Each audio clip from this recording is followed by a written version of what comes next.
Israel फिलिस्तीन जंग के बीच अवैध इजराइल को तगड़ा झटका लगा है। अब आप सोच रहे होंगे कि आखिरकार अवैध इजराइल क्यों कहा जा रहा है।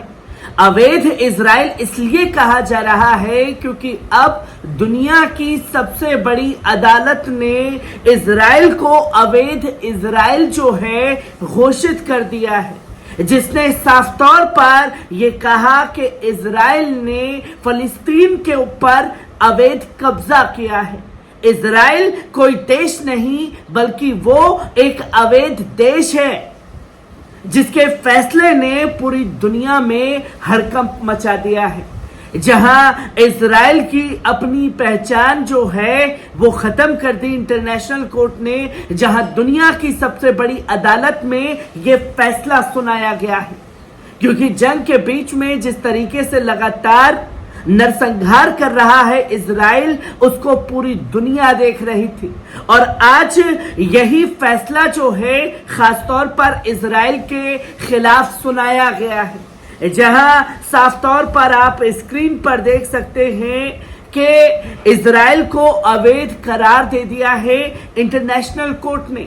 और इंटरनेशनल कोर्ट में क्या कुछ हुआ है, जहां विश्व की सर्वोच्च अदालत ने शुक्रवार को 12 में से 3 जजों के पक्ष में निष्कर्ष निकाला गया, जहां इजराइल जबरन फिलिस्तीनियों को उनकी भूमि से हटा रहा है, जल स्रोतों को हटा रहा है, कब्जे वाले क्षेत्र के बड़े हिस्से पर बलपूर्वक कब्जा कर रहा है और फिलिस्तीनियों के अधिकार का उल्लंघन कर रहा है, जो कि इंटरनेशनल कोर्ट ने साफ तौर पर यह माना है।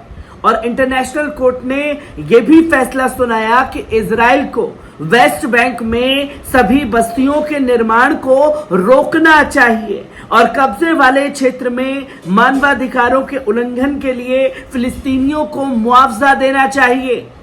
जो नुकसान उन्होंने किया है और जो जमीन पर वो लगातार कब्जा कर रहा है, उसका मुआवजा इजराइल को देना चाहिए। ये फैसला एक गैर बाध्यकारी सलाहकार राय के तौर पर आया है, जिसे 2022 में संयुक्त राष्ट्र महासभा द्वारा वेस्ट बैंक पर इजराइल के कब्जे के कानूनी के रूप में स्पष्ट करने की मांग की गई थी। जहां संयुक्त राष्ट्र ने यह मांग की थी कि भैया आप इजराइल को पूरी तरीके से सुनिश्चित करें और उसकी रक्षा करें कि उसके साथ में जुल्म हो रहा है। और जब यूएन द्वारा इंटरनेशनल कोर्ट में यह हथकंडा अपनाया गया तो इंटरनेशनल कोर्ट के जजों ने यूएन को भी उसकी हैसियत दिखा दी और साफ तौर पर बोला कि यहां जुल्म इजराइल के साथ नहीं बल्कि जालिम इजराइल जुल्म जो है वो मजलूम फिलिस्तीनियों के साथ में कर रहा है। जहां इंटरनेशनल कोर्ट ने संयुक्त राष्ट्र विशेष रूप से सुरक्षा परिषद और महासभा में इजराइल के गैरकानूनी कब्जे को तेजी से समाप्त करने के लिए कार्रवाई करने की अपील की है। और साफ तौर पर इंटरनेशनल कोर्ट ने कहा है कि जो जितने भी बड़े दुनिया के संगठन हैं वो इजराइल को रोके जो वो लगातार कब्जे कर रहा है। जहां आप ये नक्शा भी साफ तौर पर स्क्रीन पर देख सकते हैं। इस स्क्रीन पर नक्शे को दिखाया गया इसलिए क्योंकि इसी नक्शे का जिक्र जो है इंटरनेशनल कोर्ट में किया गया, जो आज इजराइल ने अपने शहरों के नाम रखे हैं। और जब इसने फिलिस्तीन के ऊपर कब्जा किया था, कैसे एक एक शहर को कब्जा करता गया और उस टाइम पर उसके नाम क्या थे, ये दुनिया के सामने जो है इंटरनेशनल कोर्ट ने रखा। जहां साफ तौर पर उसने बताया कि जिसे इजराइल जेरूसलम कहता है वो जेरूसलम नहीं बल्कि अल कुदूस है। जिसे दुनिया तेल अवीव कहती है वो तेल अवीव नहीं बल्कि फिलिस्तीन का याफा शहर है। जिसे दुनिया क्रियात शुमोना कहती है वो फिलिस्तीन का अल खालिसा शहर है। जिसे दुनिया नेतान्या कहती है वो बल्कि फिलिस्तीन का खालिद शहर है। जिसे दुनिया अश्कलॉन शहर के नाम से जानती है वो बल्कि अस्कलान है, फिलिस्तीन का अस्कलान।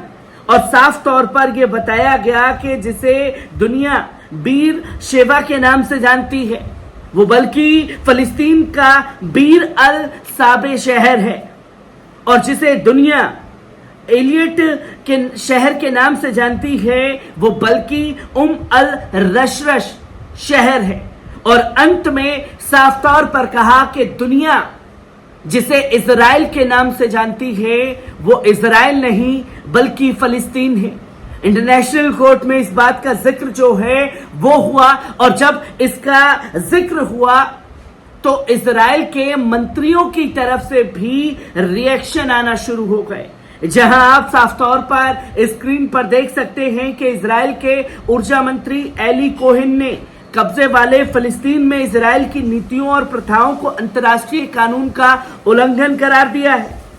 अपने ट्विटर पोस्ट में उन्होंने कहा कि 2000 वर्षों तक हमने वहां लौटने के लिए प्रार्थना और पक्षपातपूर्ण यहूदी विरोधी अदालत का कोई भी निर्णय हमें 1 इंच भी नहीं हिलाएगा।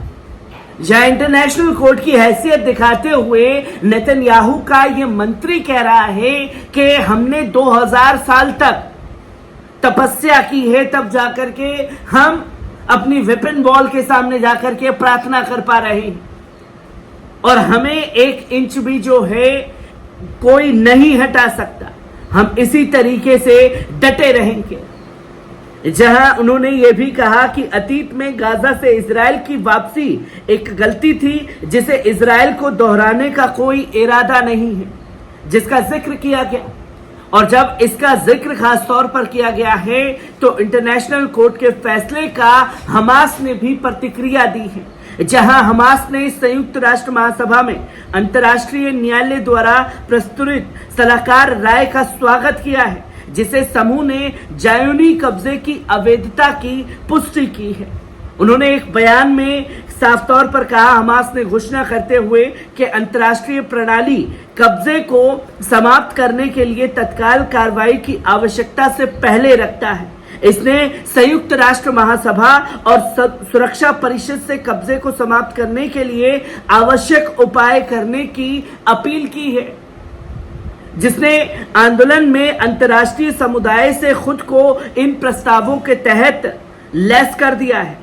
अमेरिका इच्छा को खत्म करने और फांसीवादी कब्जे को उन्हें लागू करने और उनका तुरंत पालन करने के लिए मजबूर कर दिया है। उन्होंने साफ तौर पर कहा कि काम करने की अपील की है।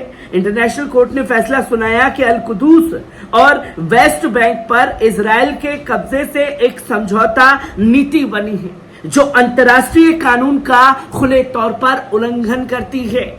और इसी को लेकर के इंटरनेशनल कोर्ट द्वारा बड़ा फैसला सुनाया गया है, जहां पूरे के पूरे इजराइल को अवैध घोषित किया गया, और साथ ही साथ जिसे दुनिया इजरायली शहरों का नाम देती है, वो असल में फिलिस्तीन के कौन से शहर थे।